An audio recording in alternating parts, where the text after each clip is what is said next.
তোমাদেরকে এমন একটা জিনিসের সাথে পরিচয় করাবো, তোমরা দেখে স্টান্ট হয়ে যাবে। এই যে সামনে যে বাড়িটা দেখছো, এই বাড়িটা আমার একটা বান্ধবীর বাড়ি। আজকে আমি এই বান্ধবীর বাড়িতে এসেছি।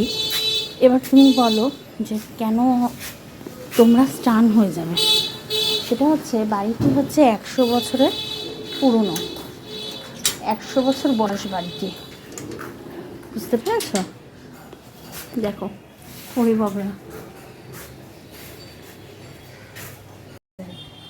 মানে পুরনো বাড়ির, মানে এটাকে অনেক রিনোভেট করেছে ওরা, কিন্তু মানে আজও এই বাড়ির গায়ে ঐতিহ্য সাথে মাটির যে সোদা গন্ধ, 100 বছরের পুরনো যে গন্ধ, সেটা মানে এর প্রতিটা সিমেন্ট, দেওয়াল, পরেস্তার সব কিছুতে, এবং মানে প্রতিটা খাট এবং মানে ফার্নিচারও তোমার 100 বছর বা ওই রকমই সমসাময়িক সময়কার এখানে প্রতিটা জিনিস। এবার কিছু নতুনও আছে, যে সব যে পুরনো তা না, কিছু নতুন জিনিসও আছে।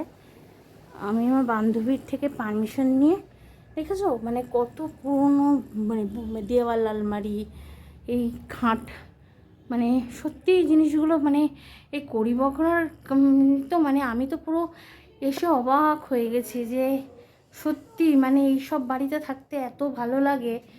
এই এত সুন্দর এখানকার, মানে যেন মনে হয় মাটির বড় কাছাকাছি আছি।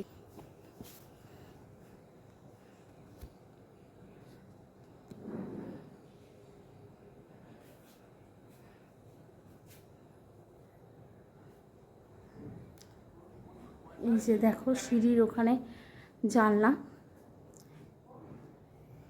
ওরা অনেক রিনোভেট করে নিয়েছে বাড়িটা, কিন্তু এখনও এই বাড়ির গায়ে, বিশেষ করে একতলাটা খুবই, দুতলাটা ওদের নিজেদের তৈরি, কিন্তু একতলাটা 100 বছর পুরনো। এই সুইচ বোর্ড এখন দেখাই যায় না।